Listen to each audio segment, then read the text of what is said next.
এই পেশাব থেকে অপবিত্র থাকার কারণে বেশিরভাগ কবরের আযাব হয়। পেশাব করার পর যদি পেশাব গায়ে বা জামা কাপড়ে লাগে, এরকম লাগছে এরকম সন্দেহ হয়, তাহলে কি এরপর ইবাদতগুলো জায়েজ হবে?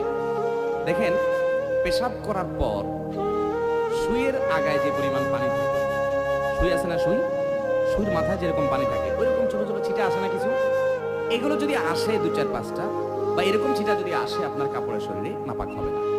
এটার কারণে নাপাক, এটা কারণে অহেতুক পেরেশান হবে না। তবে এগুলো যেন না আসে তার জন্য সতর্ক থাকতে হবে, কারণ ফাইন্না আম্মাতা আযাবিল কবরি মিনহু। নবী সাল্লাল্লাহু আলাইহি ওয়াসাল্লাম বলেছেন ইস্তানজিহু মিনাল বাউল, পেশাব থেকে তোমরা বেঁচে থাকবা, সতর্ক থাকবা, কারণ বেশিরভাগ কবরের আযাব পেশাব থেকে অসতর্ক থাকার কারণে এবং চগলখুরি একজনের কাছে আরেকজনের কাছে লাগানোর জন্য, সবার কাছে যায় ভালো থাকে পিছনে বদনামি করে, এই চরিত্রের কারণে আর এই পেশাব থেকে অপবিত্র থাকার কারণে বেশিরভাগ কবরের আযাব হয়। এই জন্য পেশাবের ফোঁটা থেকে বাঁচে থাকার চেষ্টা করবেন।